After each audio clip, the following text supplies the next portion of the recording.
Whoops. Oh. Now. Hi guys.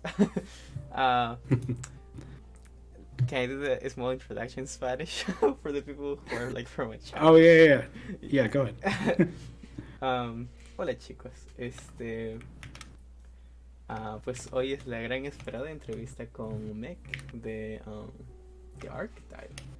Y pues no les voy a mentir, estoy muy nervioso, estoy rojísimo. Ay Dios. Pero sí. Pues, ok, voy a hacer la intro de una vez y así puede hablar Nick.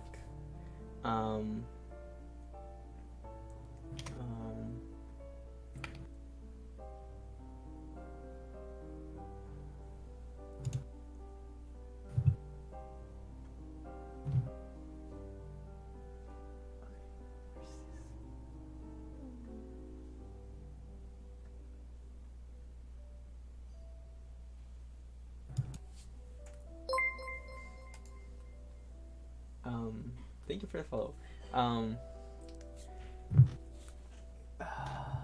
Where is this? I'm sorry, guys. Give me 1 second.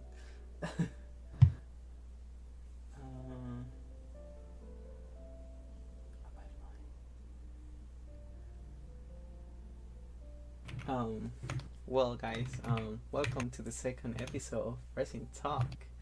Today, I would like to introduce you to Meg. He is the 1/4 of Archetype. Basically that. Yeah. Hello, guys. Hello. How are you guys doing today?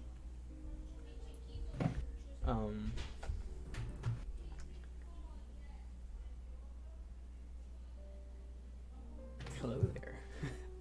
Oof. Let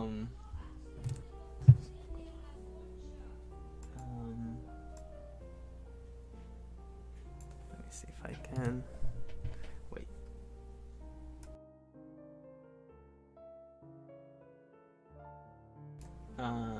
Do you guys hear me better now? Is it better? ¿Te escuchas bien? Okay.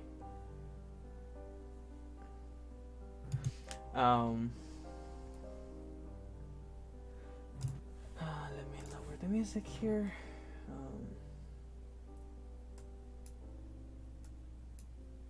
So you guys are lucky you get to listen to music. Yeah. You're too lucky.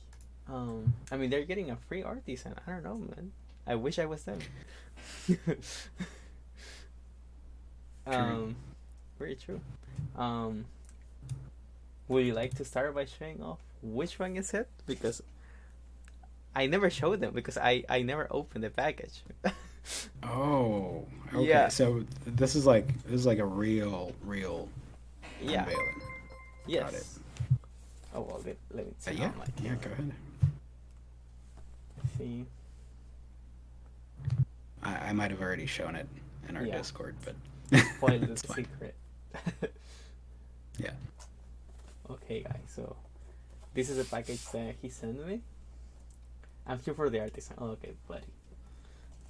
So. Rude.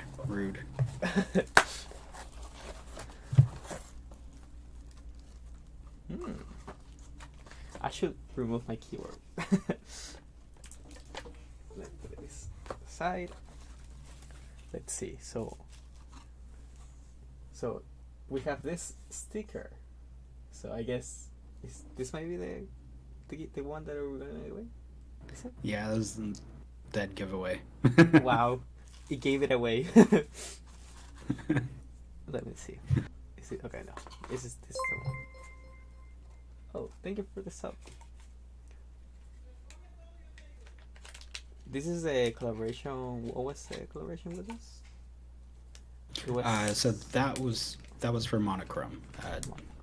Yeah, Cap Monochrome. Let me see if I can do some. Oh no, it's too dark. Let me see. Wait. Scuff.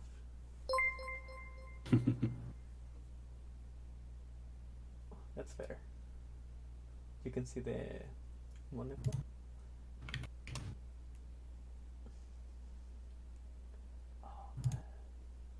You know, I entered for the raffle for this, and I lost all of them. Oh, really? Yeah. Yeah, that was a fun one. That was one of the ones where we modified the sculpt to fit. Was this the first one that you guys did? Uh, as far as a modification, Yeah. I believe so. Yeah, It was that's a nice when one, we so. started to go down the rabbit hole. I love the name of the rock one. Um, Wait. So there's two. Clifford. Right. Yeah. With so, a mustache. Right. Yeah, that one's definitely a favorite of mine.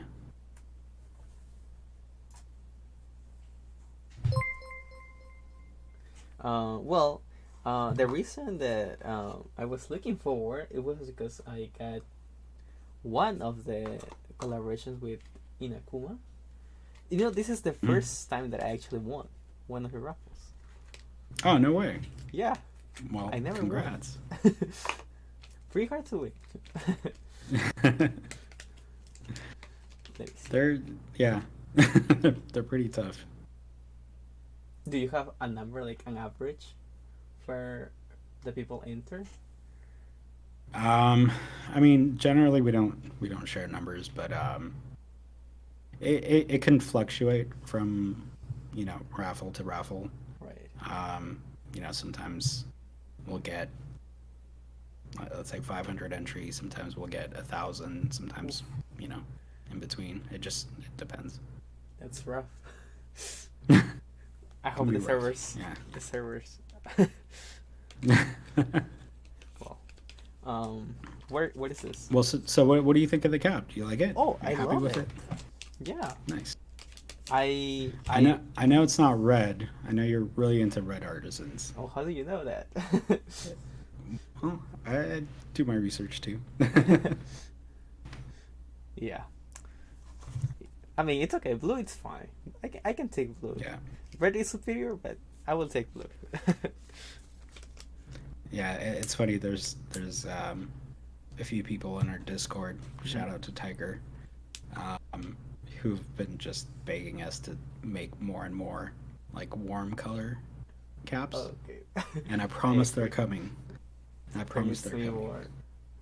You have to blame the collaborations. No. Of course. Oh, I'm gonna make a set Yeah. just to make a collaboration with There you. you go. Don't worry. Just GMK red. red. Yes. Cream. Just all There's red. a set called. Just red blanks. There's a set called JTK Crimson Red. It's blanks red. Right. Yeah. There you I'm go. gonna do something like that. Just light red and dark red. Yes. So what is this? What is what? This. Oh, so that's my apology for the missing sticker. All right. Yeah. Where can I put my You complaint? can.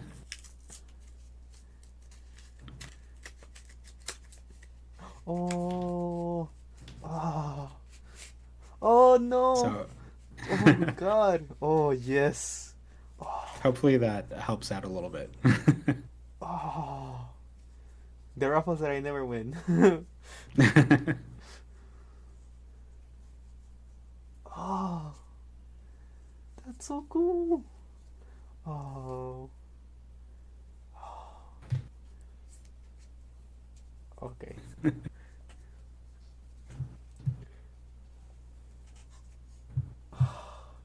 I love sticker, guys. Like, that's like one of my favorite souvenirs from artisans. Stickers are really fun. Stickers. Yeah. Yeah. Even like I know you don't do like authentication cards, but it's something like a nice touch that I personally like. Not because of the Yeah. Yeah. Yeah. We've been thinking about doing authentication cards. I don't know. I haven't really figured out like the best way to do it for us. Yeah. We were thinking about like RFID chips or something like that. I don't know. Where you can like just place it on your phone and authenticate it, I'm down to paying extra for that. Oh, it wouldn't be extra. It's just, logistics of like having it inside of the resin can be a little bit difficult, but without it, obstructing other details. Right. But we'll see. Oh man, so nice. Sorry. Okay, so do you want to start with the interview now? Yeah. Let me go back to the main camera. Oops. Oh wait, let me turn this off. So who are you, Mac? Who am I? Yes. That's a it's a very broad question. Yes. Well, I am 1/4 of Archetype, and I'm a designer. I'm a lover of music. That's it, I guess. I don't know. I mean, like, it's hard to talk about myself. I get that. I mean, like, you mentioned that you did a bit of like music, like before. Would you like to talk about that? Like, anything that you work? Yeah. Yeah. Yeah. So I mean, growing up, I was super into music. I did the whole band thing, and then transitioned to like electronic stuff and back and forth. So yeah, music's always been a big part of my life, and I find a lot of inspiration in music, and somewhat even carry some of that into what we're doing with keycaps as well, like with Thump, for example, the speaker artisan. Yeah. So yeah. So how did you end up here on mechanical key, like artisans? But like mechanical keyboards was the artisan is like a very niche part of the hobby, right?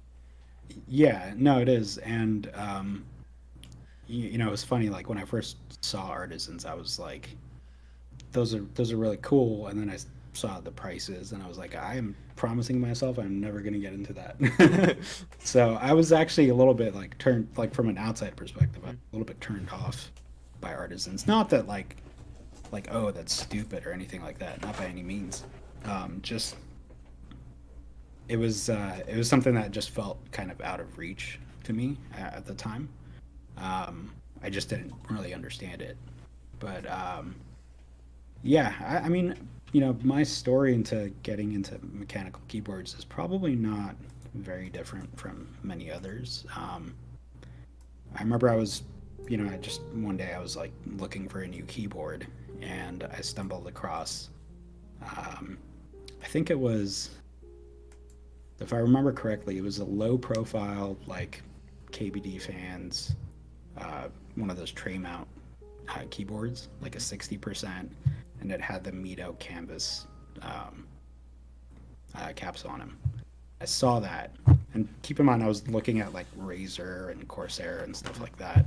So when I saw this, it really stood out to me. That's something like so different, and it had the the Bauhaus font and stuff on it, which really spoke to me as a designer, like having the the Dieter Rams sort of inspiration into the key set. So I just started to dig in and figure out like, okay, like how do I actually buy this? I went on like, it was the Drop or Mass Drop at the time website, and like I couldn't buy it because it was boy. When was it that? Currently running. I was like, yeah, huh? When was that? So this was, let's see, I got into keyboards. I started researching probably like early, maybe it was either like early January of 2019 or yeah. So we started around the same time. Yeah. Or it might have been like December the year before. And then I got my first keyboard in February of that same year. So yeah, it was around that time. So yeah, I couldn't find the keyboard, and then I like just started doing a bunch of research and somehow stumbled into the KBD fans Discord, and I was like, what the hell is a Discord? No. So it was a lot of research up front, but I'm glad I did, because Throughout the past couple of years, I've met a bunch of awesome people, made new friends, and you know, Right. learned a whole lot about this really cool hobby. Um, to make a small comparison, like, do you follow the hobby? Because like Greg from Bad Habit, he doesn't. He has one. He has a Corsair Key 17, and he's just happy with it. But like, he's really Oh into yeah, artisans. Like, art. Like, do you follow like the current like group buys, like key sets? yeah, yeah, yeah. As far as key sets, it's a little bit harder for me to keep track of, other than the stuff that we get like collaboration requests for. But if I see something, there's that I like, there's usually enough time for me to react to it. But yeah, as far as like the hobby itself, definitely big fan. I've got multiple keyboards and Ooh. multiple keyboards on Can you the tell way, like and top three maybe? that I want to buy but can't, or I mean, the one or that you that I actually purchased, own. like that you bought, like they're manufacturing right now. Let's say. Okay. I would say the Iron 165. Okay. I have the Vega coming as well, which I think is just going to be just another solid 65%. But Yes. I'm really, really, really, really happy with my Polaris. It's just such a good board, and I was really into 65% for a while, and I still am. They're great, but the Vega was my. I'm sorry, not the Vega. The Polaris was my first win keyless 60%, Right. which is torture, especially if you're like on a Macintosh. Right. At the time when I bought it, I was on Mac, and I don't know. I've just like learned to really appreciate the simplicity of the 60% wing keyless layout more recently. So yeah, I would say the Vegas, or I keep calling it the Vega. The Yeah, Polaris is Polaris. my favorite right now. I think I was lucky enough like to be on the hobby when they ran the Polaris, and I didn't bought it. Hmm. And now like Oh, it's really? yeah, I think it was like 280 ish, almost 300. But now it's like 350. I think for a new run. It's like Oh, gotcha, oh boy. But yeah, people who missed like me aren't smart. But yeah, Gotcha. I personally like it's hard like to be on the Wait, artisan. was it? Mhm. Was it a? It was for. Wait, we're talking about the first time Yeah. that it launched, right? Yeah. I think it was on sale for a while though, wasn't it? I don't think it Yeah. sold out right away. No. It was a group Right. buy, and it was like 4 days. Yeah, but it was Right, like, right. it was a nice price as well. Like people could have bought it, but Yeah. I didn't because I was like, it's a 60%. I don't know if I'm gonna like it, and look, Yeah. it was a mistake. But to me, like my favorite layout right now is the Alice. I have 3 Alices right now, and I have like 3 more on my way. It's Alice. Oh, okay. Alice my heart is personally. I've yet to try, like actually, spend time with an Alice. My wife has one coming soon, so Ooh, which one? I'll probably. She has the Clavier. Oh, nice. Yeah, I think it's like frosted, and then it's got the copper plate. Ooh, that's pretty Yeah. nice. Nice keyword. Yeah, I agree. Like to me right now, like this is a fun fact. I have spent more in artisans than on keyboards. Like not together, but with keycaps. Like I have spent more on artisans than on keyboards and keycap sets. Yeah, You know? I mean, I could see how that's pretty easy to do. Yeah.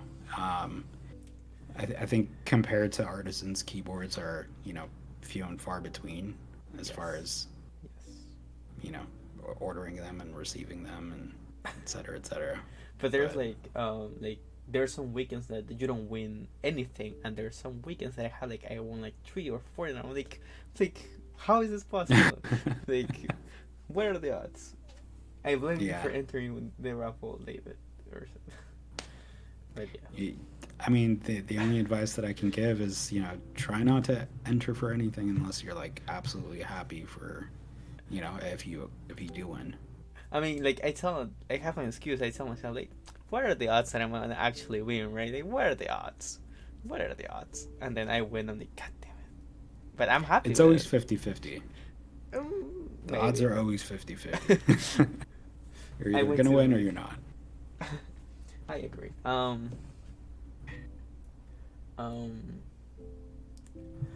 So how do you got into artisans originally?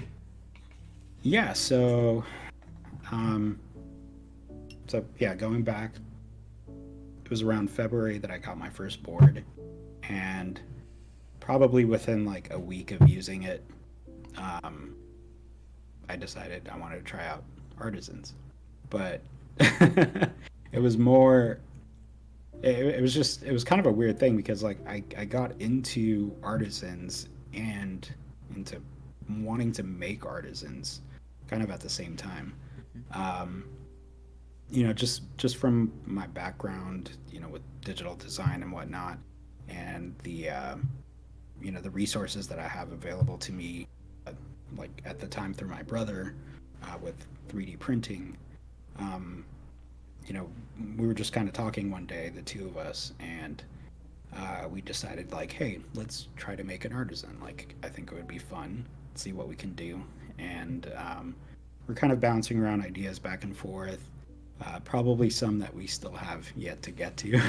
But yeah, one of the concepts that we were thinking was like, it would be cool to have, this either like a squid or an octopus, kind of like he's coming out of the water, like on top of a rock as a keycap. And that's how Kolkraba was born. So I think I want to say it was like March or April. Mm-hmm. Yeah, we had our first like prototype that we had, sculpted and printed out. And, from there, like I personally had no experience painting miniatures or anything like that. So I remember like going to Michael's and just like buying some paints because I really wanted to do something that was going to correlate really well with Leviathan, SA Leviathan from One Creative Mind. So I went out, got the closest paints that I can find that would match it, and just sat down and tried to paint it, and it just looked like absolute garbage. I still have it somewhere, but hey. The failures are the best, right? It's a nice memory. Yeah. So, and then from there, I just went into like YouTube and just watched a bunch of videos on like hand painting and painting miniatures and learning new techniques. And then I think like within the next month we had our like final version. At the time I reached out, like I didn't know how to do raffles or anything like that, so I reached out to Wei from KBD Fans and I was like, hey, I have this keycap, can I sell it on your website? Oh, and he God. was like, okay. He said okay. Yeah. So our first sale ever was on the KBD Fans website.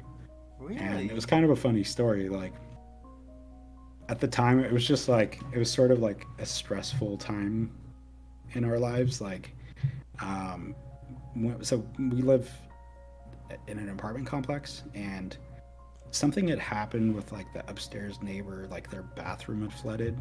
So the management had like moved us into this small, tiny little apartment until they can like dry everything out and like fix the walls and whatnot. So we're like cramped up in this apartment while, I'm trying to get the sale going. And my wife, like, at the time she wasn't really into keyboards or artisans or anything, so it's not that I was doing it in secret. She might say otherwise, but she wasn't, aware of like how potentially serious I was about it. Let's put it that way. So we ended up putting the sale up live. It was like 8 hours late because of a weird like time difference and communication between me and way from KBD Fans. So I was driving on my way home, and you know, I remember calling my wife, and I was like, "Hey, you know, we sold X amount of keycaps, and you know, it's only been like up for 4 hours or 3 hours or whatever it was." And I think we did like a run of like a crazy amount. Like I think we did 50 for that sale. It was more like we're assuming that we were just going to put it up on the site, and then it was going to be there for like a month or whatever. And then yeah, I went to bed. Yeah, I went to bed, and I woke up and they were all gone. I was like, what the hell just happened? And then like Wei hit me up, and he's like, dude, you like sold everything out in like a couple hours. And from that, like I was just really inspired, like, wow, this is so cool. Like we put our minds together and kind of just came up with this cool thing that we're super happy with, put it out there, and people loved it. Like they felt something. Whether it was just like, oh, that's cool, like it's an octopus, or like, I don't know, something deeper maybe. How did you come up with a name? Like someone asked on the chat. How did you come up with a name? Cole Krabba? Mm-hmm. Yeah, so we had a bunch of names that we bounced back and forth for it. Mm-hmm. Ultimately we landed on, it's basically like, if I'm not mistaken, it's like a Norwegian weird translation of octopus. So it's basically like a modified way of spelling octopus in a different language. Right. So pretty nice detail. I think someone else asked, do you remember which one was like your first artisan that you won in the raffle? Oh, that I won? Oh, shoot. Yes. Actually, did you say the first one that I won? Yeah. It was... So, the first artisan that I entered and won. It's that guy. No way. I don't believe you. Yep. I refuse. Sorry. I refuse to believe that you won that as your first raffle. I refuse. First raffle. I refuse to believe that. Okay. Like it's so hard. Like I can't win those raffle. There's no way. Yeah. I tried all of them. Never won. And that's probably why it's my favorite one too. What are the odds? Yes. One of my like maybe less than 5 artists that I won. It's Kiwi from. Oh yeah. Yes. This was from the first run that they did, and I won. Oh, nice. And it was OG. It was like a blind bag, so it was like, you don't peek. I was like, oh, so nice. Yeah, I still want to get the Towley Kiwi. That's one of my favorite ones, and the Chicken Little one. Oh, that's cute. But yeah. That I can't believe that, man. I'm so yelly right now. Just I can't believe it. I'll send it to you if you want it. Sure. No, it's okay. No. Of course you won't. Not gonna happen. Don't bait me like that.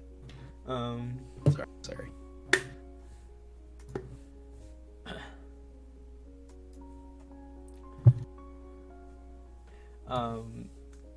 I lost my train of thought. For a moment, I was like, wait. I know, like I have talked with some people that say that 3D printed caps are not real artisans. What is your so? Yeah, this is standard operating procedure. We get this question quite a bit. So, all right, before I answer that question, I wanted to clarify some stuff because I don't think everybody might know, but so there's 3D printed keycaps where you go and print the keycap on the 3D printer itself, and then you take that cap and you modify it, you paint it, do whatever to it, and you still have the actual 3D printed cap. So when we first started out, that was our process. It was actually a 3D printed cap.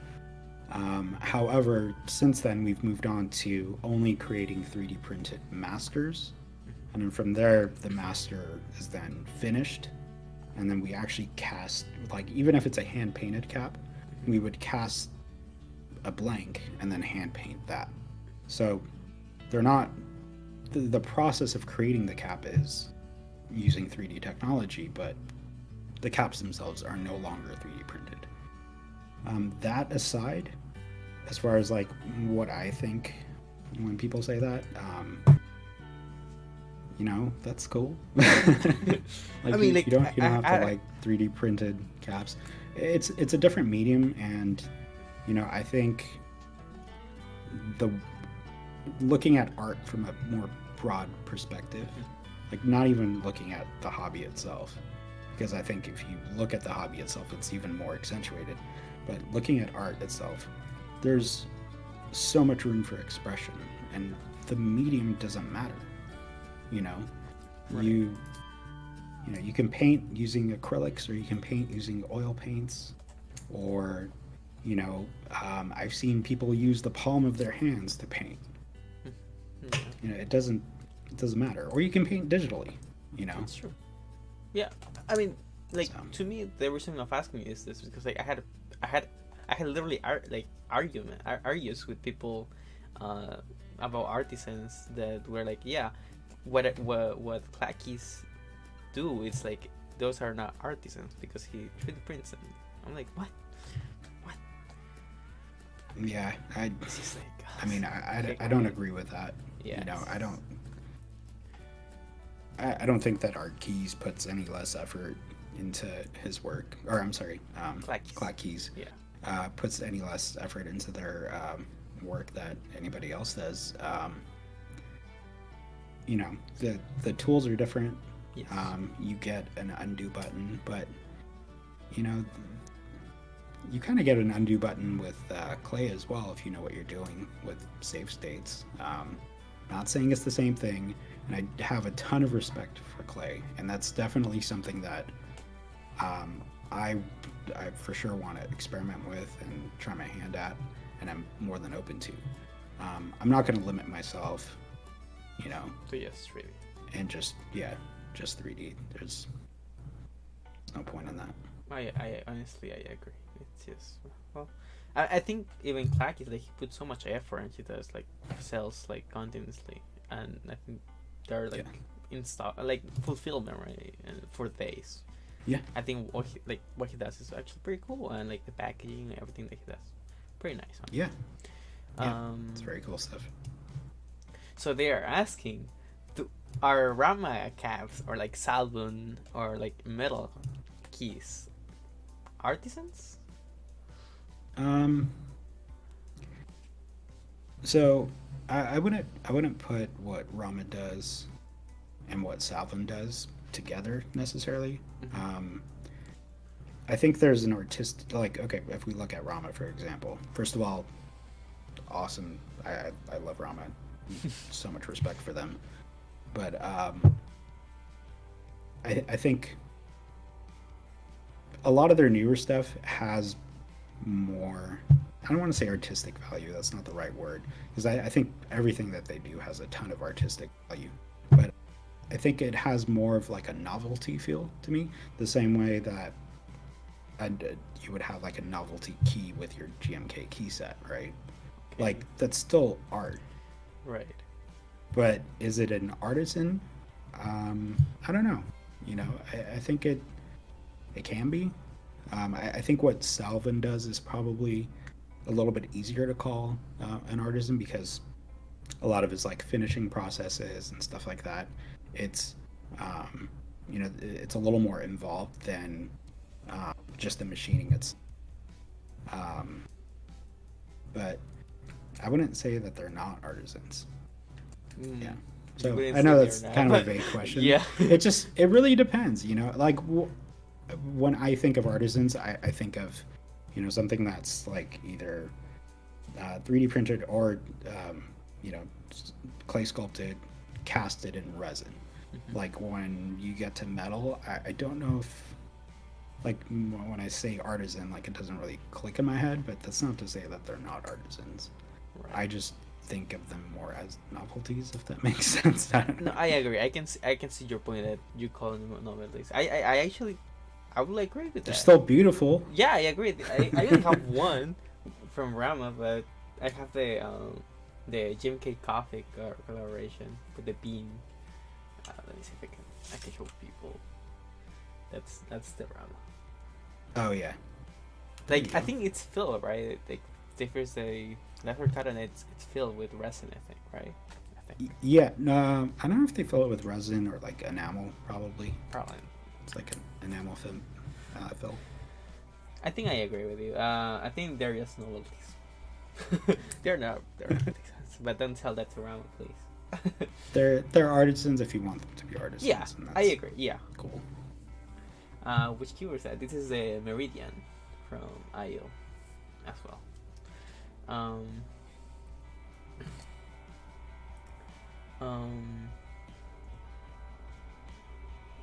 Okay, so let's start talking about Archetype. How Archetype began, the idea of it. Yeah, so going back to the story of like getting into creating artisans, that's just kind of how it started. So first sale was the Cold Crab Leviathan. It did, obviously it did really well in my eyes, and just kind of inspired me to do more. I wanted to see what the cap might look like if it was resin casted, because I was always interested in resin casting. The reason why we originally 3D printing is just because like I said, that's just what we had access to. And I'm a firm believer in like doing the best that you can with what you have.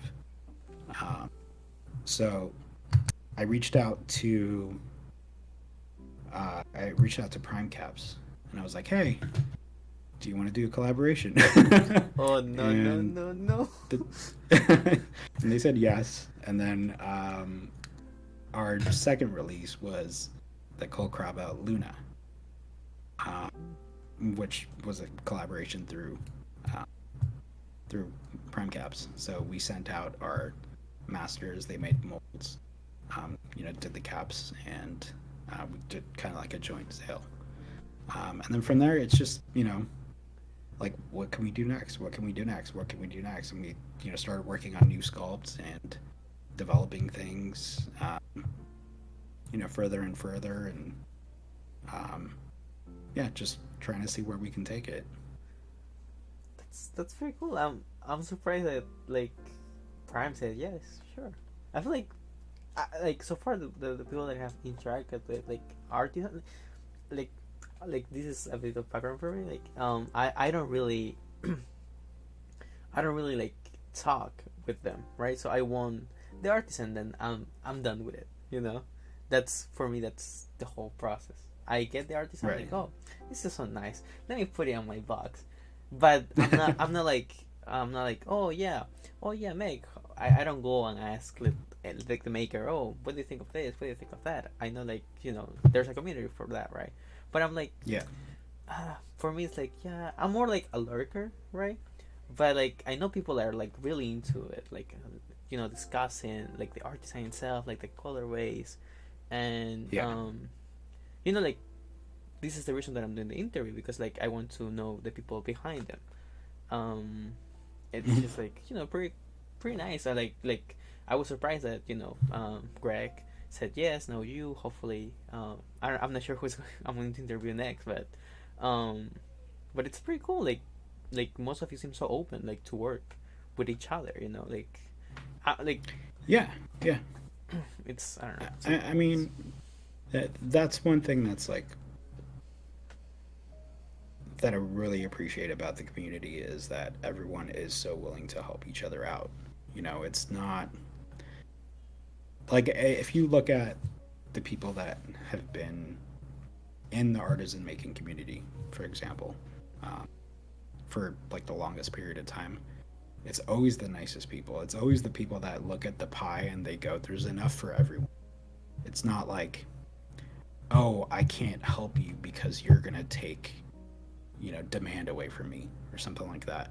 Right. Um, just because I sell a cap doesn't mean that Prime Caps sells one less cap. And I think too many people getting into, hobbies like this that have the potential to turning into businesses, I think they kind of view things in that light where it's like, if there's give, there's take. It's not always like that. Like you you're not taking business away from somebody else just because you're doing well, or vice versa.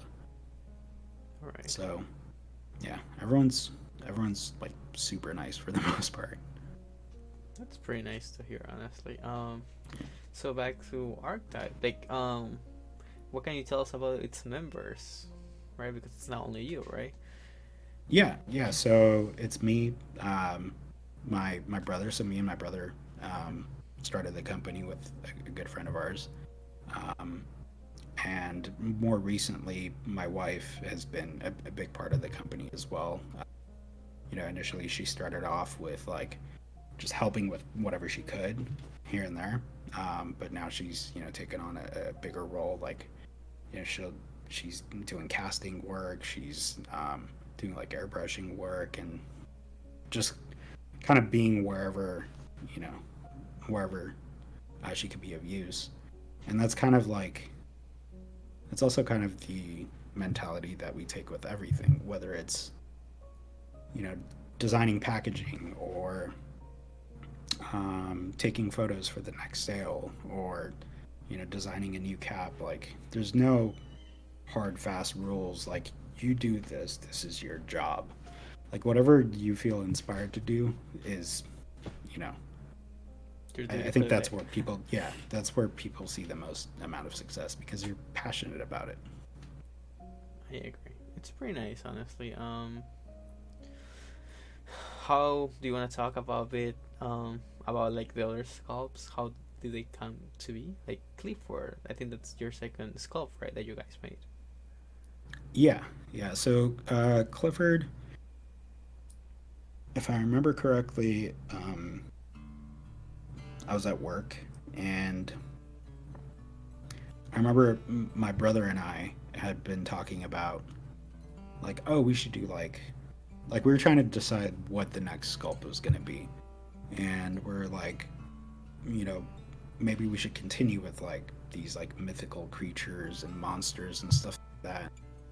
And we had tossed around the idea of having some sort of like a rock monster or a golem, and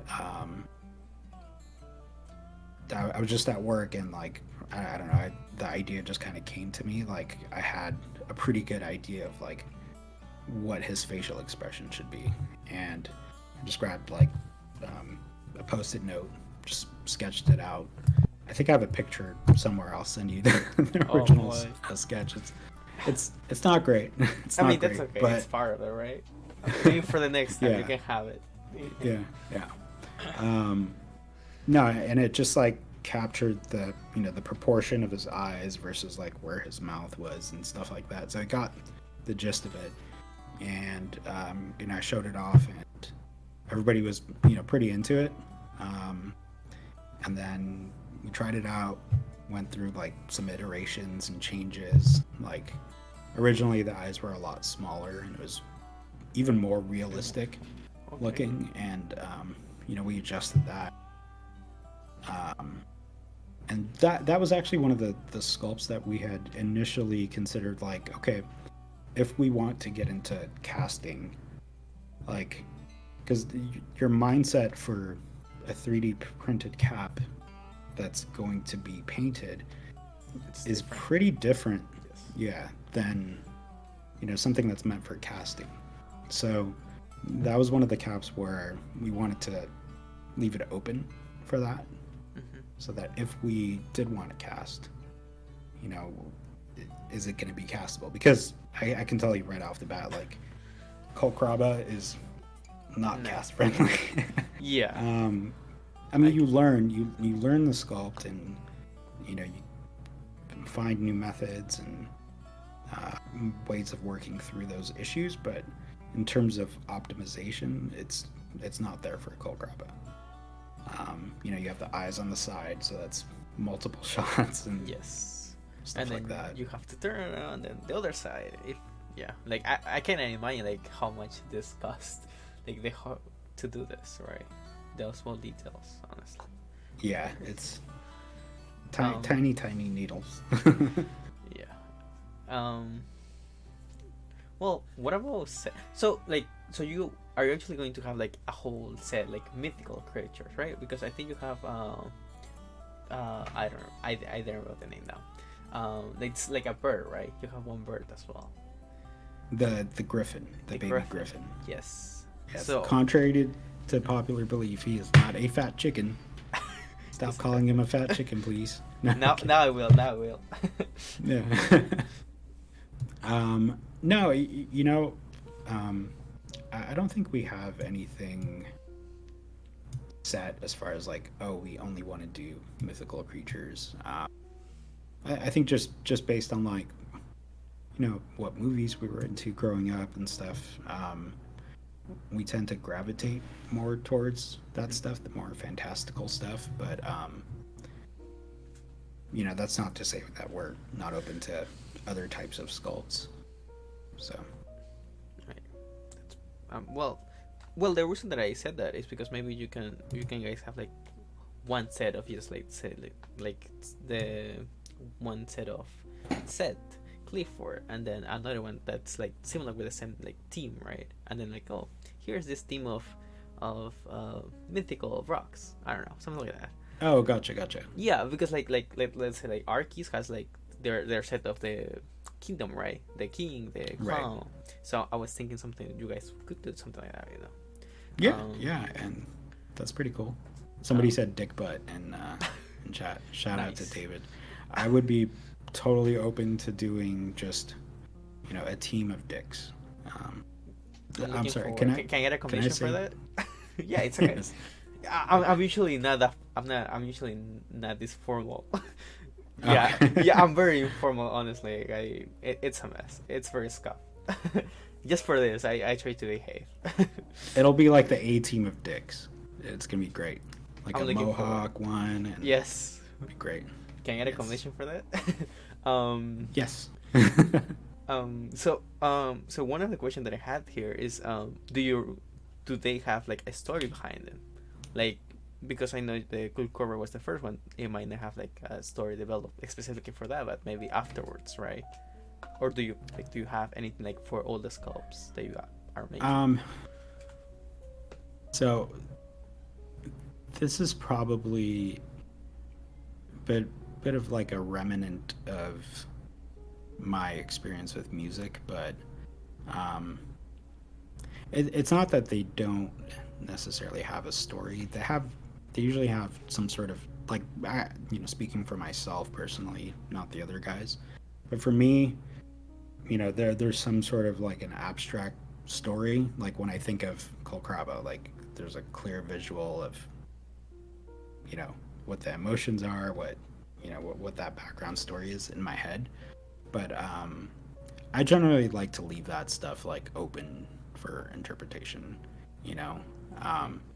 I don't want to be the person to necessarily tell someone like, oh, this is what that is, and this is how you're supposed to like experience it.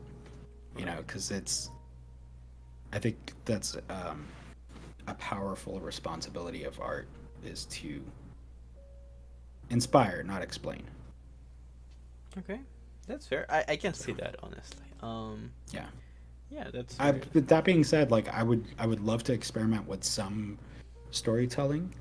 I'm open to that, but yeah. Like I don't know, like Leaf for it's like anything of said or something like that, something crazy. And then you're like, oh yeah, but I like said because of this, and maybe in the future. Yeah. Like we did some stuff with Zed, for example, where we left it kind of open ended, but the idea behind Zed is that like he's this evil brother that's been cast aside of Clifford. So Clifford's like the good protector guy, and Zed is the bad guy. The bad guy. but it's vague. It's not meant to be like this super deep thing that Right. is a rule. Yeah. That's very cool. What about the griffin? How did the griffin came to be? I think that's the last test, right? The sculpt next behind Milo, maybe, or sort of like a lot of those ideas kind of intertwine because we're working on new sculpts all the time pretty much. So we're going through different iterations, so the lines are a little bit blurry, but yes, I believe Milo did come before the griffin, which is named Zero. Zero. Yeah, so that was actually an idea that that my brother was pushing hard for, and we weren't sure like what it was gonna necessarily look like. Like we had the idea in our heads, obviously, but getting it on paper and then sculpting it out and kind of manipulating it to be this cute thing. Like we wanted to take a mythical creature again and just try to make it as cute as possible, but it's a freaking griffin. Right. So, I mean, it's so cute. It's hard to do. Yeah. It's so cute. So, we gave it like these giant eyes and, like a cute beak and these like chubby cheeks. Yes. Yeah, so that was kind of the thought process behind it. Like, take something that's like supposed to be this crazy, wild, mythical animal, but like make it as cute as possible. I mean, like, I think the team wise, like from Kulkavra said Clifford to Milo, it's like pretty drastic because it's like a space monkey, right? Or like astronaut, right? How? Well, we never said that he's an astronaut. I mean, and we've had people come and tell us he's an astronaut, but he's not necessarily an astronaut. He's a monkey and like a suit. Yes, he has a jetpack. That's true. He has a jetpack, and he does have a helmet, but he doesn't have a visor. Okay. So, can't go to space without a visor. The original Milo concept was, again, like what we wanted to do was kind of create some sort of a paradox of ideas. Like, if you look at the right side, it's super detailed and almost realistic, Yes. and then on the left side, at least of his face, it's a cartoon. So it's just like two separate ideas living in one small space, and that was kind of the idea that we wanted to go for. So he's a cartoon cyborg monkey. Is what he is. I honestly love the collaboration that you guys did with Shohu. Soju? Soju, yes. Yeah. The drunk monkey. The drunk one. It's by far one of my favorite. Honestly, it's just so cute. It's a drunk monkey. Who doesn't like drunk monkey? Yeah. Yeah, and that's something that we've been experimenting with more and more recently, is like taking those collaborations, to the extreme a bit.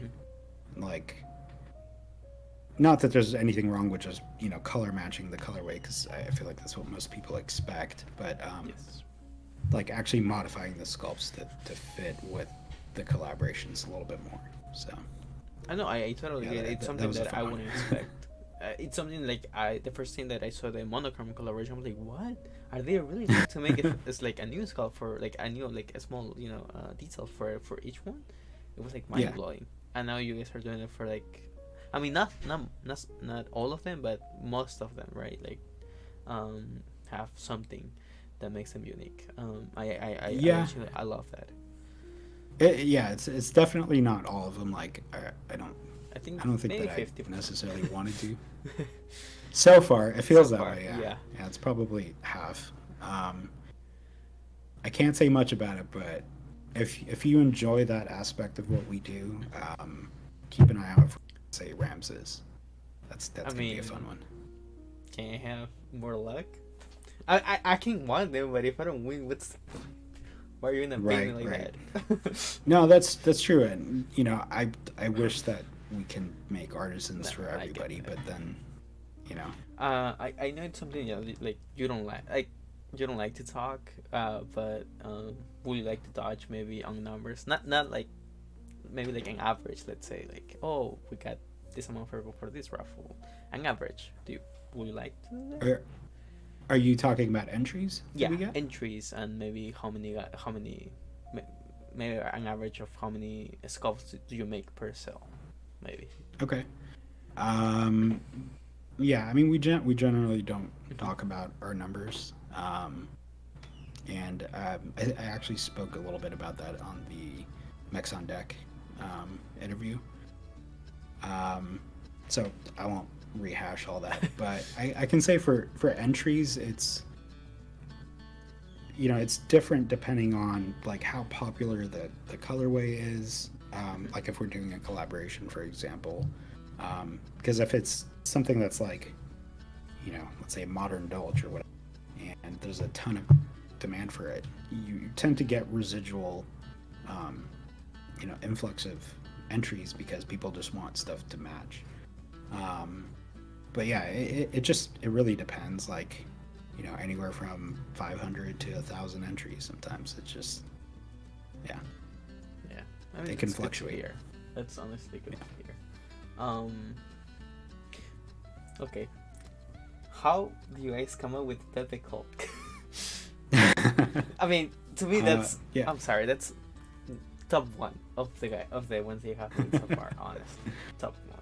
Yeah, that's a really fun one. So Pepe Hulk started off as kind of a joke on our Discord. Somebody that's a regular on our Discord had actually made that into an emoji, and we took it and we just used it as an emoji. So like they took the Pepe head and put on the Colcrava sticker, and you know, Call it a day. made it. Yeah. So thus Pepe Hulk was born, and this was like probably about a year ago when that happened. And you know, we've always used it within Discord, just kind of like a weird like inside joke. And then when April Fool's came around, well, a little bit before that, it's been 10 years in the making. No, I'm kidding. It was like a couple months before April Fool's. We were trying to decide what to do, you know, something special for April Fool's. And we tossed around the idea of like making that cap an actual thing, you know, make it a reality. And it was freaking fun. It was cool. Yeah, I mean, Yeah. how many? Oh, I don't know, and that's by far. It's so good. It's so good. Hopefully, I can get one eventually in the near future. But yeah, it's all the things like this is something I'm shrimping right now. I'm sorry, but You're good, man. the ones that you donated for the mentorly Yes. health thing like Mints for health. yeah means for the collaboration that you guys did, it was like the color to me when I saw it, it seemed like it had like a bit of resin on top, like after the shot it looked like that. Like how Are did you that- talking about the Colcrabas or yeah, the cold cabras, yes. Yeah, so that was a multi-shot process. You know, it's basically just a layering of resins where you create kind of like a depth effect. The effect itself is somewhat similar to what we did with color chrome. So it's a little bit more abstract than what we did with color chrome, but it's basically like it's almost encapsulated in itself. Yes, that's how So. it looks like. I was like, oh, that looks so hot too.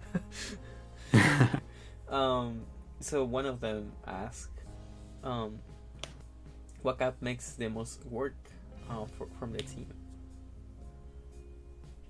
What makes the most work? I'm Yeah, sorry. like more effort that you have to put. Oh, like what's the hardest cap Yeah. to work on? Are we counting the Space Goblin? Yes. Okay. Probably Milo. Milo. I mean, it had a lot of details, so yeah. Yeah, so any time that like yeah, Milo's a tough one because it does have so many details, and it's both. But it's one of those caps where like for example with Kolkrabba, you know, Kolkrabba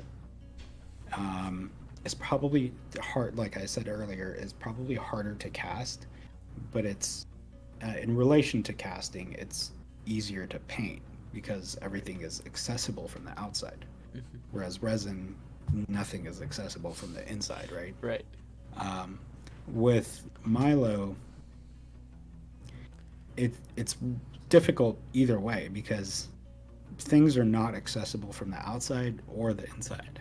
You know, like painting it and then not getting paint elsewhere without masking and going back and forth and touching things up. It's one of those things where like it just takes an astronomical amount of time to paint, you know. Right. And casting is the same thing because you know you'll drop in these little details and they're tiny, you know. And if you look at the sculpt from the way that it's constructed, it's almost like the biggest details are in the back, and then the smallest details are all in the front. So you're casting all these like tiny little details, and you don't know how it's going to turn out until you're completely done.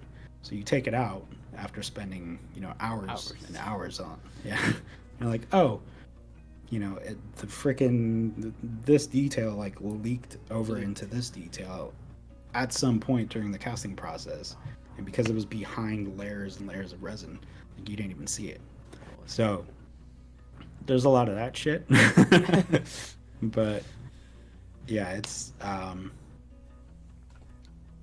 yeah, it's definitely Milo. It's a lot of work. Yeah, but it's cool. Like I think it's unique. It's a cool cap for us. I mean that was going to like my question, like which one is with the highest failure rate? So that's Milo, right? No. So okay, Milo doesn't necessarily have a high failure rate, especially with painting. With casting more so than painting, but I would say overall, the highest failure rate was probably Polybius, the Z cap for our GMK Polybius collaboration. All right. Just because, yeah, the process of you know, having the shapes inside of the skull. Yeah, like you'll spend time casting that, and then once you're done, you take it out, and there's like a little bubble stuck somewhere. Yeah. So that was high. I probably shouldn't say what the failure rate was, but it was, I'll say, well above 50%. Oof. That's pretty high. But I mean, it's part of the process, right? I mean, do you learn something out of it, like of failing so much in that one? Yeah, and you know that's something that we try to push ourselves to do with every release is like, you know, what can we try different, whether it's in technique, in refinement, or just something completely new. So, you know, we really started to experiment with like encapsulating objects inside of resin with that sculpt, and that's something that we've, you know, carried over to other stuff as well. So that's pretty cool to hear. So you mentioned earlier that you guys working on some packaging. Would you like to show some of the new packaging that you guys are making?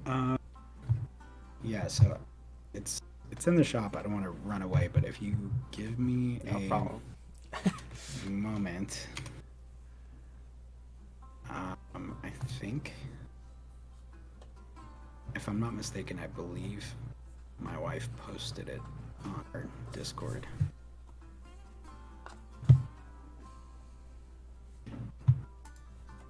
Oh, saves the day. Thank you. Oh, let's thank. All right, cool. So the artwork on this is not final. This is Working more of like a mechanical, functional sample. But Oh. we've upgraded. I can't see what that looks like yet. Hopefully that looks okay. Yeah, it looks fine. Can you open it? Yes, I can open it. Ooh. That looks pretty So- nice. Little bit of an upgrade from the standard jewelry boxes. I think some people Are you called going us to out on those and hurt my feelings. Oh no. Are you going to foam it? Like a little foam inside for the cabinet to look? Oh yeah, you Oh yeah, you didn't didn't see show that. Yeah. But Oh, that's nice. Yeah. Okay. yeah, there's a cutout for 2 caps because we found that the like we're releasing logo caps with especially collaborations is something that people are really interested in and kind of get excited about. So we wanted to make sure that we were able to fit 2 caps at a time inside of the packaging. So, I see. and sometimes secret giveaways. You order Oh, 1 no, cap, no, but you no. might get 2. Where's my secret giveaway? I don't see it. You'll see it soon. Okay. We're gonna look at. Okay, so this is something that I talk a bit extensively with on the interview with Bat. But how do you price your caps? How do we price our cap? Yes. Do you have a formula behind, or do you like? Oh, you know what? I think this is the. What we do is we look at the highest price possible and we say that's the price. I'm kidding. Okay. No, no. Honestly, so when we first started out, I think we've done 2 price changes. Mhm. Our first cap, just because it was our first one, it was hand painted. It was a lot of work. At the time, I think it was priced. I'm trying to remember like what market dynamics were like back in 2019, but we had priced it. I want to say it was like $50 on KBD fans, and it was higher than I would say what most people would charge for like their first debut release. But yeah, we had certain things to like make sure that we were able to cover. Like we actually shipped all the caps to KBD fans, and they shipped it out to customers from their facility. So there was like that to cover. There was packaging. So yeah, and then from there, I think we did like a smaller price hike. Maybe it was like a couple sales after that, maybe 1 or 2 sales after that, or no, I think with the Prime Caps sale, we went up like a little bit, and then the last price hike that we did was beginning of the year. We went up to 75 is what our caps are at right now, and it's not, there's no like hard calculated reason why that's the cost.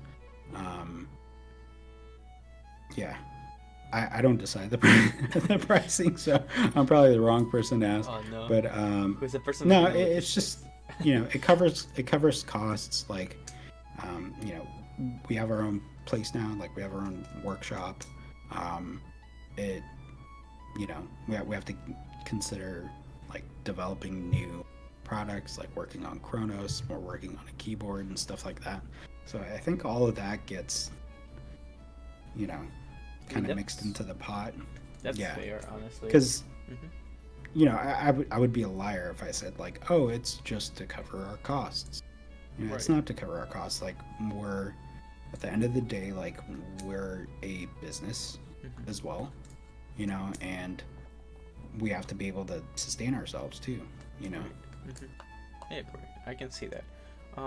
But like, there's something that I have a problem with. I mean, not a problem, right? But like, because the hobby made a boom last year, right? So there have been a lot of new people, and that means a lot of new makers as well, right? Yeah. So what do you think of people like new makers doing their debut sale with a $60 cap? I mean, that's cool. Like, I think. I mean, it's okay. Is it like a one? Are we talking like a single shot for $60? No. It's a multi-shot. But let's say like Okay. you have been doing this like for 2 years, and you're charging like 75, but like your work and your experience, right? So I'm like, oh, 75, it's fair. But for them, that's new, Yeah. and then they have they might be not as clean their shots, right? I don't know. What's your thought on that? I think the quality of work is a big aspect of that. I think for your debut sale, like especially in the current climate, I don't think that $60 is necessarily too much. Especially when you have like some objectively simple caps out there selling for a lot more than $60. No hate on that at all. Like, you do you. That's cool. I think it really just depends. Like, as a new maker, you sort of have a responsibility to prove yourself to an audience. And a lot of times, like what a lot of collectors, I would say, don't see on the back end is that a lot of times that first sale is not the maker's first sale. If they've done their homework, they've like sent free shit out to their friends, they've gotten feedback, they've gone back and forth, they've accrued costs that they have to make up for. They've done little private sales to like gauge the market and see what the demand is like. I think if you're just pulling a number out of your ass and saying like, I'm gonna sell my caps for $60, like, That's wrong. you're not really doing your homework. So if you're charging $60 for your debut sale, I think you have a couple responsibilities there. Like, your stuff should be tested in the sense of like you've tested the market yourself, you know what your demand is like, and your audience has to be able to test you as well, in the sense that like you're going to be able to fulfill. Your customer service isn't going to be dog shit. You're going to be there if I have questions. You're not going to ghost me. If a stem breaks, you're going to be able to replace it for me and like not make a big deal about it. So I think a lot of the value comes from that as well, and that's something that I pride ourselves in. Like if there's ever an issue with your cap, reach out and we'll handle it.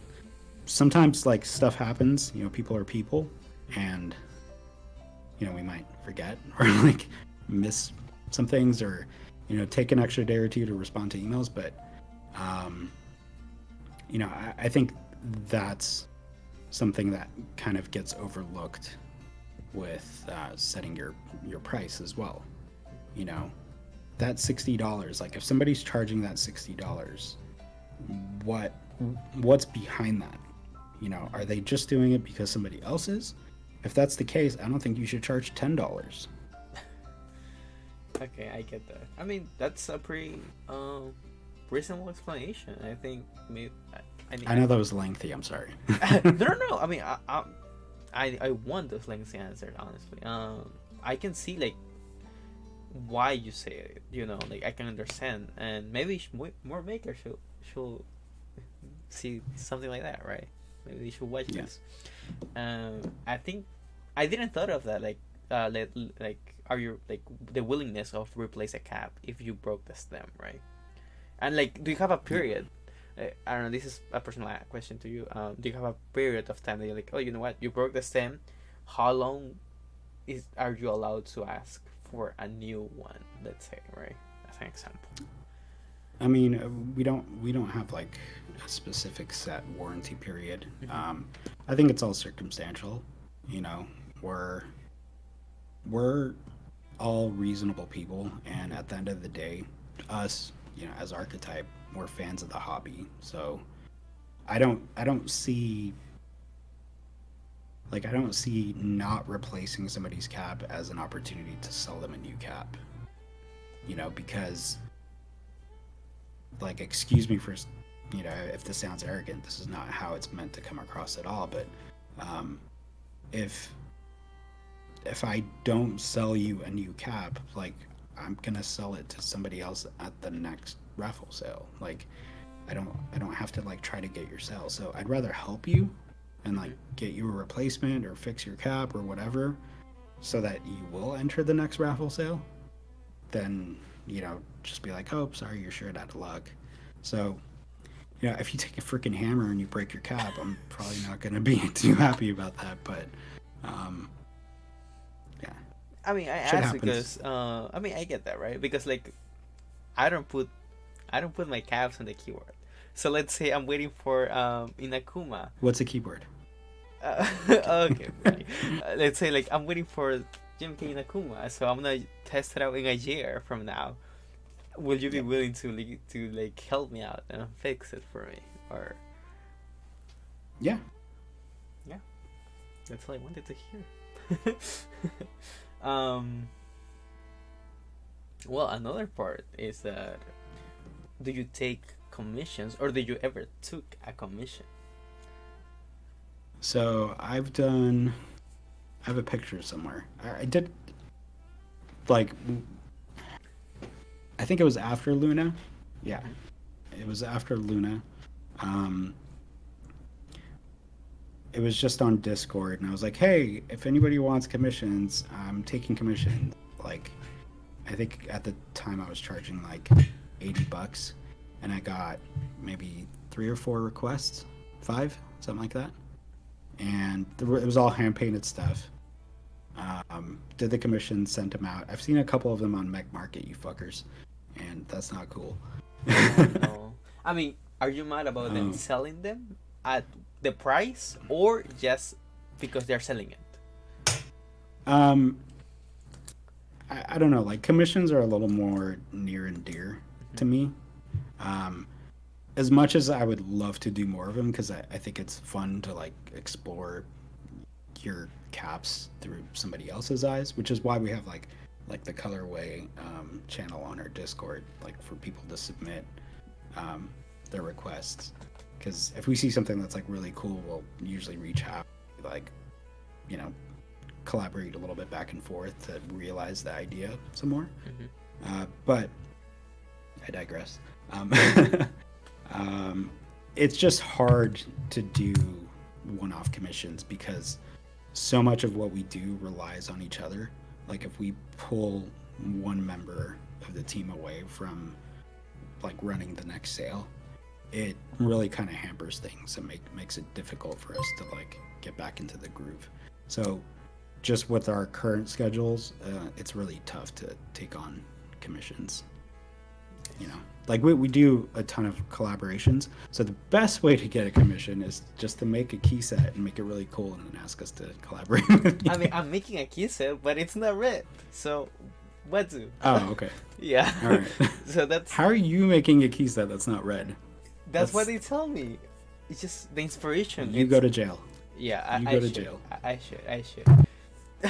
But like, honestly, so I have it hard now. God damn it.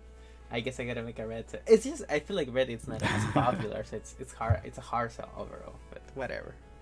Well, I mean, there's some really nice, like, darker red brownish sort of sets that are cool. I mean, it seems like I want a nice red, like a bright red, because like, not burgundish. I'm tired of burgundy, honestly. I want a nice red. Just YOLO, man. Just GMK Supreme. Just bruh. Go. Just get sued. Yeah. And go balls you know what? what? I'm gonna work on that now. Thank you. That's what and call it GMK Supreme too. Like, don't, and fuck it. Put like a Star Wars logo on it too. That'd be great. Buddy. They're gonna like, let's cancel this already. Intro check. Yes. Oh gosh. So now that I would like to talk about some other projects that you guys have, right? Such as the Chronos. how Yes. that came to be. So, Chronos came to be. I've always personally had an interest in like product design. I love the idea of, thinking of something and then making it happen, especially when there's big freaking machines involved. Like that's really cool. So I was working on a keyboard design, and I just needed to take a break from it. So I decided, like, hey, like, what's something pretty simple that I could work on? And I said, all right, well, why don't I do like a sleek, simple, kind of modern-looking artisan case? And that's basically how Chronos came to be. I was kind of messing around in Fusion and was going after a specific aesthetic, and it was all like while I was learning how to use CAD software as well, so there's a lot of experimenting, but boy was I wrong. Like on the outside it seems like a simple product, but there's so many things that I don't even want to get into detail, but like it's one of those things that's just deceiving, like how much work actually went into it. It's it was definitely one of the most challenging projects that I've taken on. I'm gonna be honest with you. I bought it, and I bought it only because Novel Flyer puts in the chat made me feel FOMO about it. Oh really? Yes, he was like, oh, why do you feel FOMO? Because it's just like it was nice because like my cases it's just 3D printed and the other one's from drop. It's like, hey, 3D printed cases are artisans too, okay? I'm not saying cool. no. I'm not saying that's no. That's not but, cool. No. But I mean, it's just like like it's not an aluminum case. You know what I'm saying? Yeah. So he was like, you know what? I'm gonna buy one, and he was like, you know what? I'm gonna buy two for my friend, and he was like, I'm gonna buy three because I have 3 friends, and then he did bought 3 of Chronos, and I'm like, I wish I had 3 friends. That's a lot. Yeah, I agree. That's like one more than 2. Yeah, and so he made me feel so much FOMO. I'm like, oh, and I bought it on the last day. I'm like, okay, buddy, I guess I will buy it, and I regret it. I regret not buying the stand. I bought only the case. Are you planning on? Oh, well, I got you. All right, thank you. Just what color did you get? By color, the white and the white and black. Okay.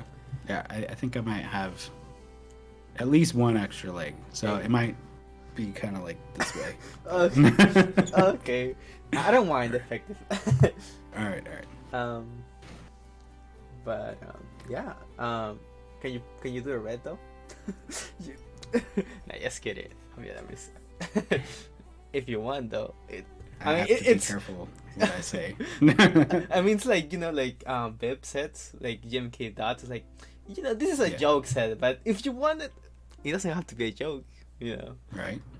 So I'm just leaving it there.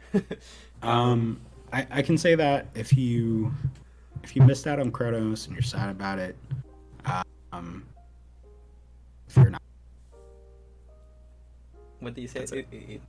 Oh, I said fear not. Don't be. Round 2 confirm. You'll have a chance at something. Round 2 confirm. Leaks. Not round 2 necessarily. 1.5. Yeah. No, big like. It's different. Okay, it's different. Okay. I will take that. Round 1.1. Oh no. Wait, are you planning on making a bigger Chronos? Because I need a bigger. So here's the thing. Like, we were experimenting with different sizes when it came to Chronos, and going bigger presents a lot of challenges. Where like, it's it's difficult making something premium at the size that it currently is. If we made it bigger than that, I feel like it would just hike up the prices so much that like I almost wouldn't feel comfortable selling it. So, That's fair. and then just based on like what we saw with with the interest checks and stuff, um, I think a smaller case is something that we would like to experiment with next. Okay. The only thing that So it bothered me, it's like it's 6 by 7, or what's the measure? I don't remember. that's 5 by 8. 5 by 8. Maybe a 6 by 6, something like that. I just wanted a square. I don't like rectangles. Oh, you want Funny to enough. see? I'm the opposite. Like, Really? yeah. Come on, man. Give me my square. Why square? Tell me why square. I just like it's just symmetrical. You know, it's. But is your keyboard square? I mean, I have an Alice, so it's a broken keyboard. Yes. You don't count, no. It's a broken rectangle, so that doesn't count. Right. I think square works when it's a smaller size. Like if you're doing a 3 by 3, 4 by 4. You could stretch it to 5 by 5, but I think anything beyond that, and it's just personal taste. Like to me, it starts looking like a weird pizza box, Okay. and yeah, just not a huge fan of that. Like I think it's better to expand things out more to look like a keyboard than yeah. And I have a small desk, so like if it was a square, I couldn't see all of them. Oh, that's funny enough. Yeah. I mean, okay, I have one big question to ask. There's a right and a wrong answer. You need to have in mind that you sell a stand for artisans, right? Yes. So, do artisans belong on a keyboard or in a stand? Think before you answer. I can give you time. Look, just take your time. No pressure. Okay. That depends. Are they 3D printed? No, okay. Okay. I told you I'm gonna keep you on your toes, man. No, I want to say, like, I'm not just trying to give you the right answer because everybody knows the right answer. The right answer is that they belong in a freaking case. But I feel like if you're paying that much money for, for your collectibles, you should be able to display them how you want. So my official answer is case. My unofficial answer is you do what makes you happy. That's all I wanted to hear, guys. You see, guys, I'm not alone. They judge me so hard because I always say artisans belong on a stand. I mean, it's okay if you want to put it on the keyboard, but they belong on the stand for display. You need to flex those bunk heads or the Astro Boy. Oh boy. It's the truth. No, but in all honesty, like I don't think there's anything wrong with either way. However people want to look at him, like here, I'll show you my keyboard. Okay. Oof. Actually good. Actually good. So at least I'm not a phony. Actually good. Yeah, I don't have artisans either. I think... it is okay. I see that chat's all pissed off about my answer. No, just ignore them. It's just chat. They don't know. They don't have good taste. Oh. Yeah. I maybe I can turn this around. All right. So we can't always see eye to eye, but do you mind if I share a leak with you? Of course, leaks are welcome. Okay. All right. There's two ways that I can do this. Can I send you something on Discord? Yeah. Would that work? Mm-hmm. Okay. So earlier we were talking about GMK Ramses, and I want to share one of the new sculpts that we'll be using with GMK Ramses, if that's okay with you. Yes. All right. Just let me grab it.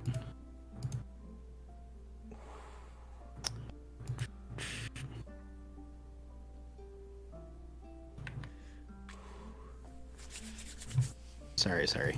I'm just trying to find the image. I'm just excited. Oof. All right, here we go.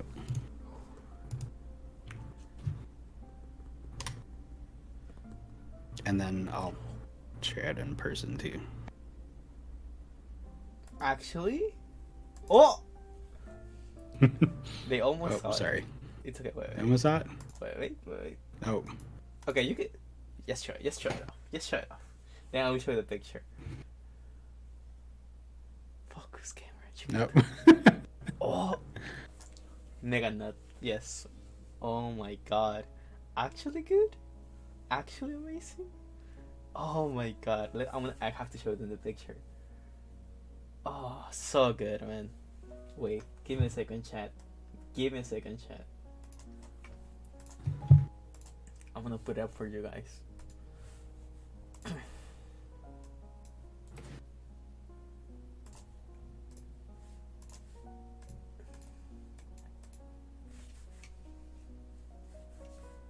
You guys are not ready for this, guys. There's also this guy too, but you can't look at it yet. Oof.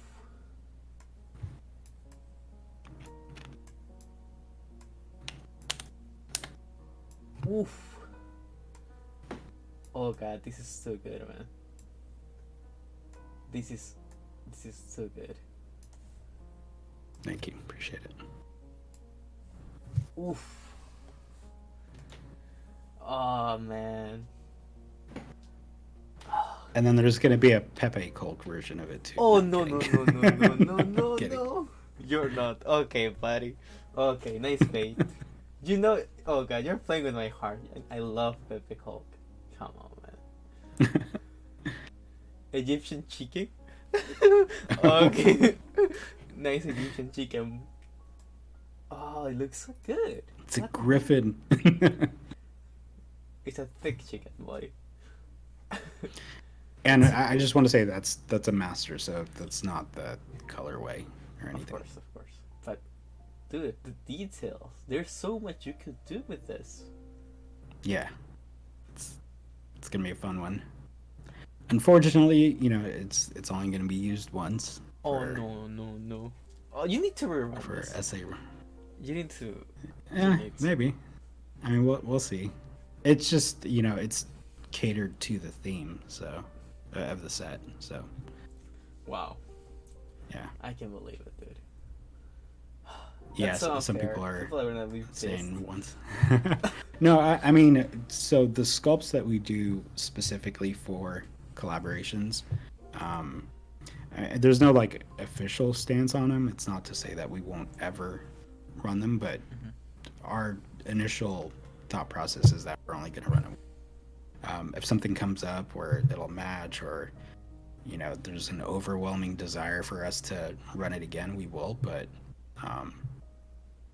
yeah, the idea is to just run it once. This is too good to go around once, dude. Too good. Okay. Do you want to do the giveaway now? Sure. Okay, let me see. Do we want to take like before we do the giveaway? Is there any questions in chat? Oh yeah, let's do a Q&A. Chat, this is your time. Do you make exclusive commissions for collabs? That is, if I'm a designer a set, can I ask you for an exclusive commission for that set?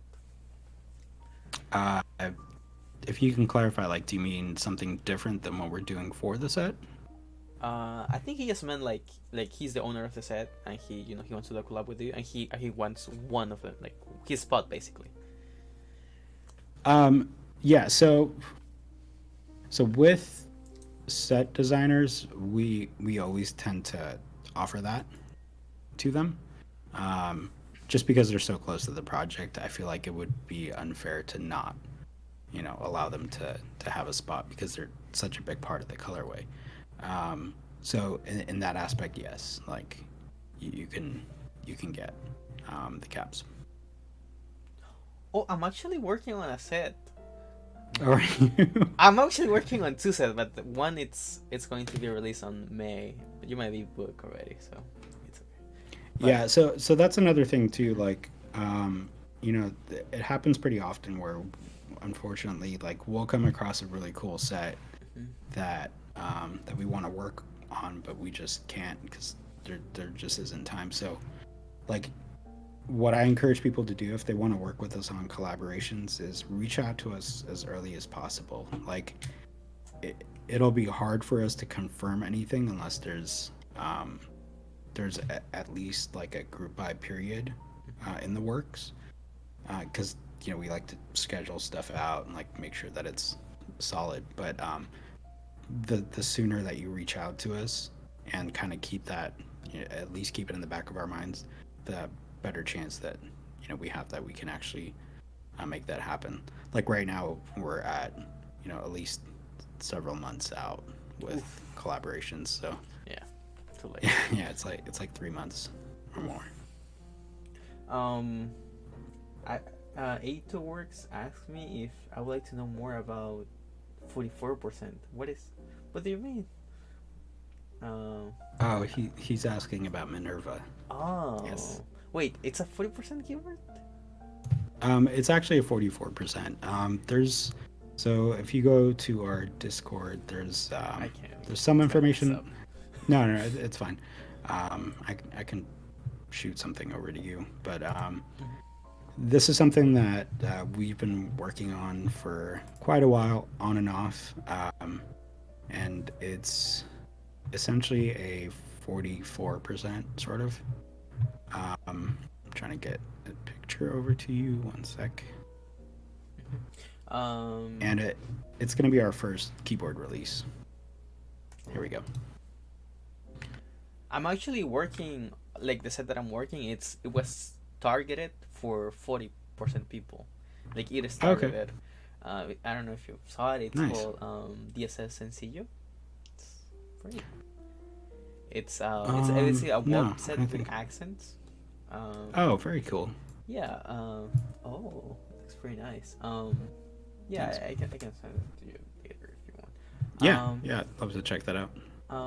Yeah, so that's like one of the bigger projects that we've been working on. We had a lot of help with it from Nathan Alphaman, the he's a pretty cool designer of Evolve. Yeah, awesome guy. Nathan's the man. He's a really good dude. I think Bisu asked about like exclusive Sculpt. I think you just see that, right? Like that'll go by case, right? If you think. Oh, like for collaborations? Yeah. Yeah, it's just case by case. Generally, it's something that we just do at our own discretion. Like we haven't. I think the only person that asked us to do one specifically might have been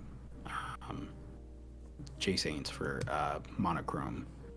But he, if I remember correctly, I think he just kind of said like, "Oh, like, are you gonna do anything with it to match the set more, or is it just gonna be colorway?" If memory serves me right, I might just be like making stuff up in my own head. It's okay. Yeah. Cisco, it's asked, what's the best advice you got for someone who's looking to start making art designs like casting or printing?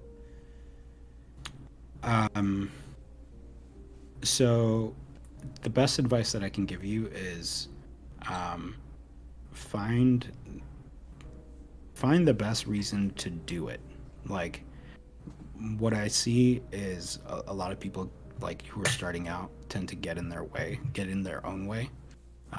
We're like, oh, I would love to get into artisans, but fill in the blank, but I don't have a 3D printer, or I don't have this, or I don't have that.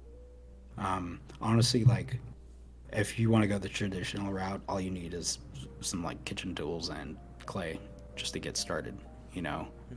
Getting started is pretty cheap. Like, sculpt everything that you can until you have, the money saved up to get the gear or what have you, to get started. So just do it. More practical and applicable advice would be get involved in the hobby. Like, go out and talk to people, be shameless, no, I'm serious. Like, reach out to people, ask questions, jump on to the Zbutt Discord and just learn everything that you can. There's a bunch of like sticky posts with just awesome information. Read the wiki page as well. I feel like Greg said about Cbot as well. I feel like everyone it's there. Like anyone who wants artisans like on Cbot server just talking. Yeah. And even if you don't use the Zbutt system itself, there's plenty of people on there that share ideas. You can see other systems on there as well. It's just a really solid community of just awesome makers who are both tight knit but also open to new people and love sharing their information and tips and tricks, and the support system's there if you want to do it. Angry Chicken asks, are there any extras for the Pepe Colts? Any extras? Say no, it's for me. Maybe. So we tend to try to hang on to some extras of every release, but it's mostly do, like, extras like giveaways for Black Friday. You got like a blind bag. Yeah. So we'll reserve some for like Black Friday blind bag stuff. Replacements, because it's a lot harder to go back. Like, let's say you're in the middle of like if I was in the middle of like doing, let's say, Pepe Colk, right? Mm-hmm. And then I need to make a replacement for let's say monochrome. It's a lot harder to put that down and then go work on that one cap than to have something that's like ready to go as a replacement. So there's a very, very limited amount, like a couple of extras, right. But yeah, it's usually slated for like replacements or giveaways or blind bag stuff. Yeah, that's fair. The Voodoo Bear asks, where do you see the artisan space in 5 years? Do you see the same exponential growth continuing that far, or do you think it will plateau eventually?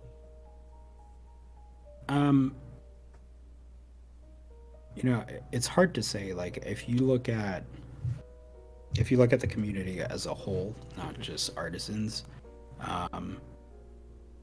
there's definitely a lot of growth ahead of us. It's interesting, because like, I haven't been in the hobby that long. Like 2 years is not really that long compared to some of the guys that I know that have been in the hobby.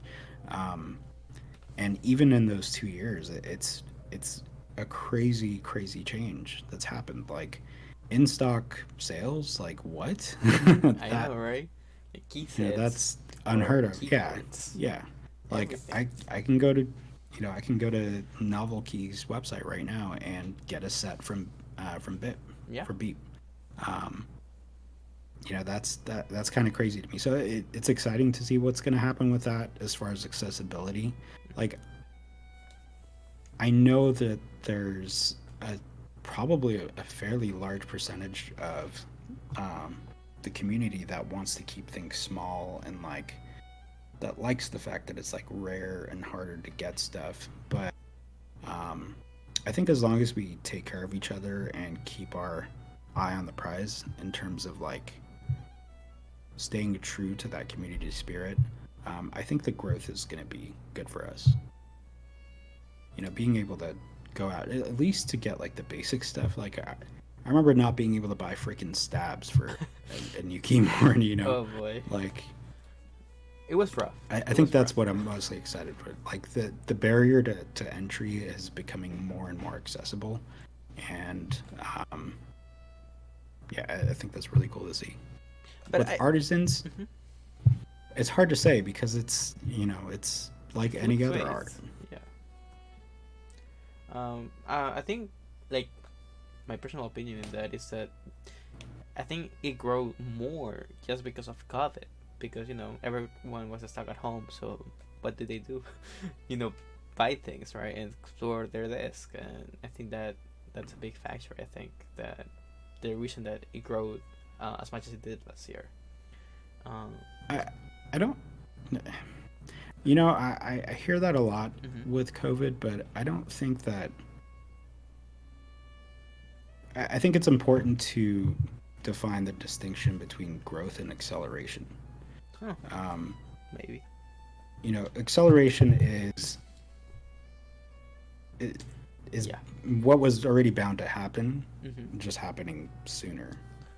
Okay. Yeah. Growth is something that's nurtured. You know what I mean?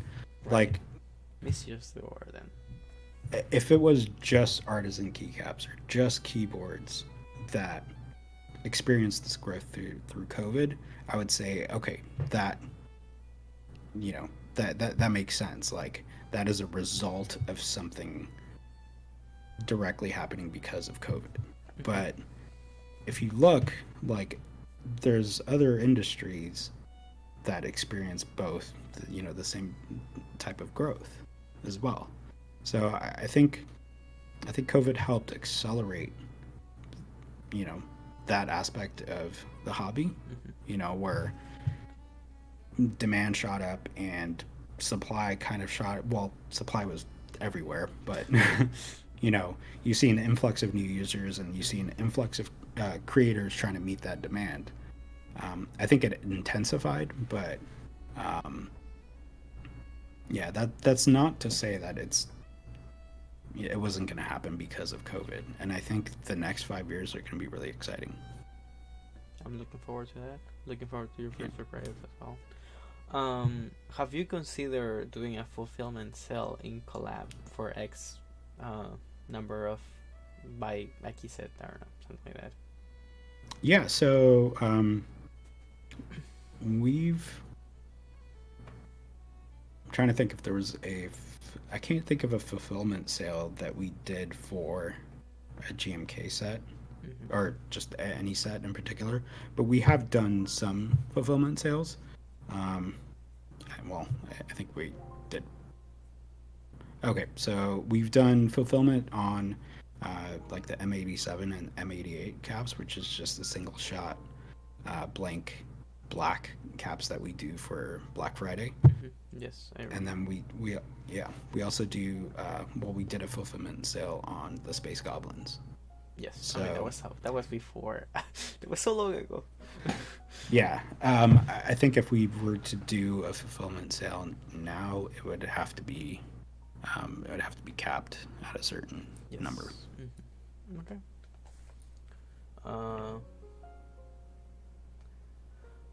Can you share what your favorite artisan sculpt? Yeah, so my favorite sculpt is it's actually kind of a tie between like 3 sculpts. I can't really decide, but it's the DC Caps Astro Boy, the Kibi, which is here, and I don't have one now, unfortunately, because I traded it for something that my wife wanted. Oh, no. But hey, happy wife. Hey. It's The Watcher by Ritual Master. Ooh. Yeah. Nice. Do I have 2 Watchers? I think I have 2 Watchers. Pretty cool. Yeah. Yeah.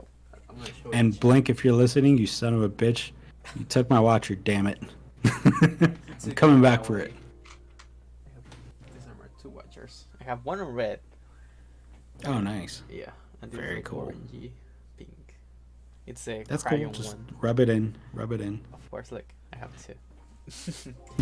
I mean, I want one of them like cold casted ones. Those are pretty cool. Yeah. Those are probably my favorite Watchers. Like his metal series is just. I agree. Yeah. Have you ever considered doing cold casting? Yeah, we've actually done some cold casted stuff. We did cold casting. So the recent Clifford Copper collaboration was cold casted copper, and then we also did another one with Fatboy Carney for for iron, cat iron. We did 2 types of cold cast. We did like a rusted one and then a solid iron one. Okay. I think someone asked if Sip was cold casted. I don't think so, right? Which is why. No, I mean technically, so we used real marble mixed with resin, so it's not metal, but it's a stone casting. Oh, yeah, pretty cool. I don't have any cold casting. I think caps. Sad, but whatever. Do you guys have any more questions, or should we do the giveaway? Because I don't see more. Well, someone said, "Meg, you can have my smoke watcher." Oh no, I couldn't do that. I have never give away one of my personal caps. No. Oh really? No. Yeah. That's happy. No. I tend to. You do? Yeah. No, I don't believe you. You baited me too many times. No. Sometimes I do. It depends. Circumstantial. Okay. Which is your inspiration when you create a new artisan? I mean, everything. Just movies, music, anything. I mean, just pull inspiration from, everything around you as much as possible. I love art. I love like looking at other people's art on Instagram or where have you, and yeah. Okay, I'm getting things ready for the giveaway. Give me a second. Sweet. Ooh, are we doing marbles? I'm sorry. I'm not a fancy streamer. Come on, man. I'm sorry. I'm a budget No, it's all streamer. good.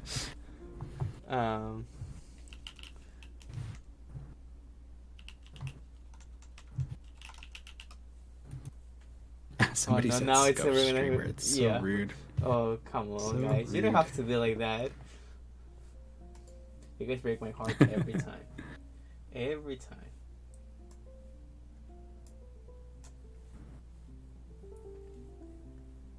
Giveaway.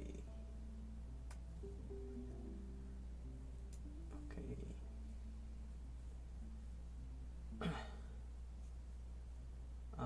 Okay, I'm gonna do the transition.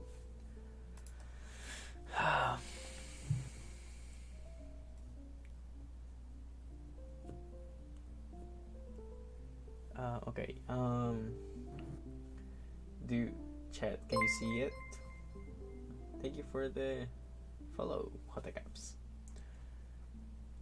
So regular subscribers. Oh, can I add one stipulation on winning the giveaway? Okay. Okay, you have to be following Archetype on Twitch to be able to win. So. Oh, mods. Yes, my mods.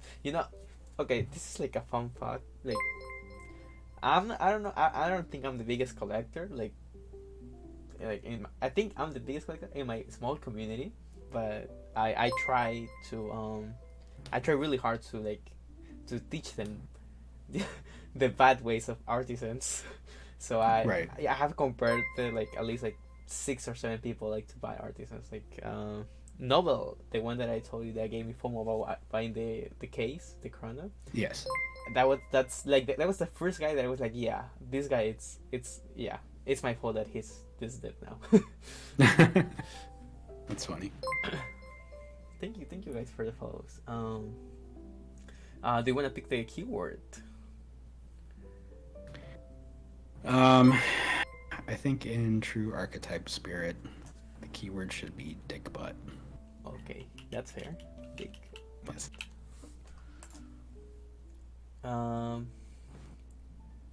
Okay, there you have it, guys. I think it's ready. Can you guys type dick butt? Yep, it's working. Alright, there we go. Oh man, I love seeing dick butts in my chat. Actually nice. An army. An army of dick butts. Have 32 users.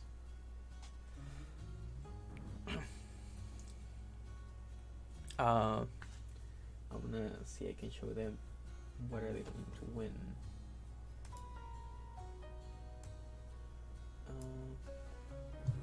Where's the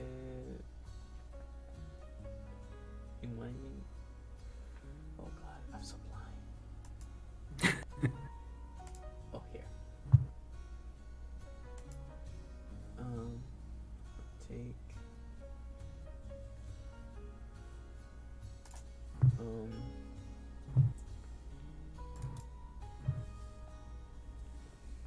Take this is gonna be the key that you guys are taking home.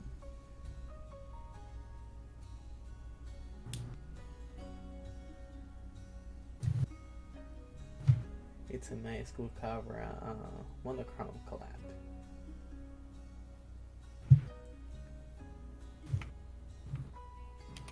Nice stick, bro.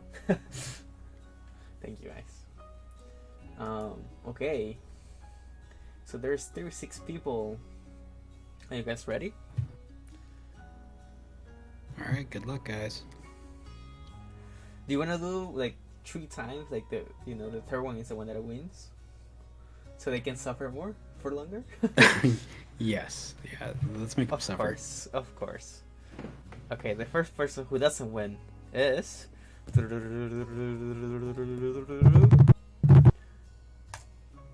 Nobel Flyer! Oh no, I cocked my mod! Oh my god. I cocked my mod. I cocked my own mod.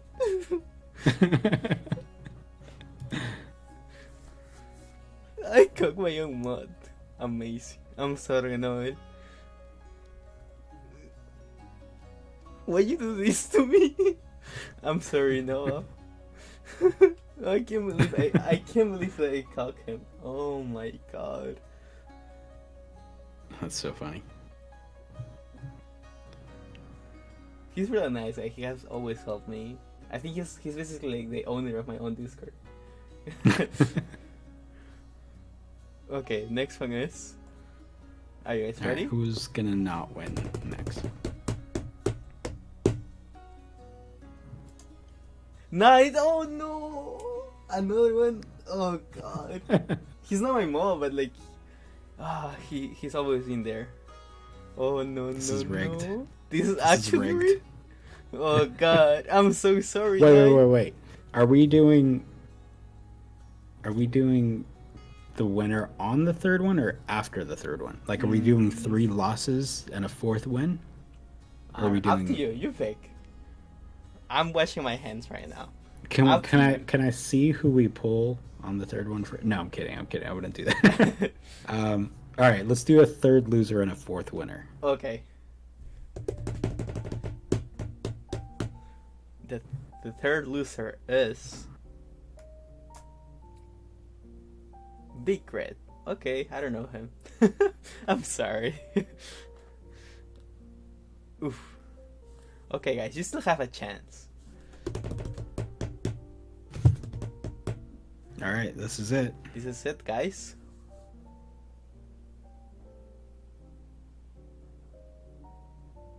This is Natro!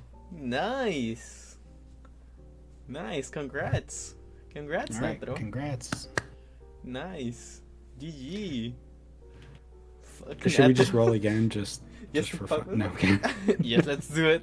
Fuck you, Natro. Oh god. Okay, so the winner is me, right? I mean, I cannot just ship it to him, right? Easy way out.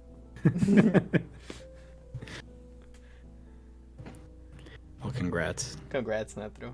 Oh man. Oh, what a beautiful cap, dude. Oh. Thank you. Freaked. Okay, buddy. Roll again. Natro isn't here. Yeah, he's not here, guys. He's not here. I'm following this trash channel. Okay, buddy. Actually toxic? Well, chat. I just want to thank Mech for coming here. I'm honestly very thankful, and I'm glad that this was possible. Yeah. Do you have any last words to close the stream? Yeah, well, I appreciate you inviting me. It's been fun, and good talks. And hopefully we can do this again soon. Yeah. Perfect. Thanks, thanks everybody for watching. I really appreciate you guys. And yeah, come say hi. Yeah. Thank you so much, guys. Please go check out Archetype's works. You know where. Yeah, that'll be it for today, guys. I will see you tomorrow for the usual Scuff Arc stream. Yeah. Thank you so much, guys. Take care. I will see you tomorrow. Bye bye. Bye.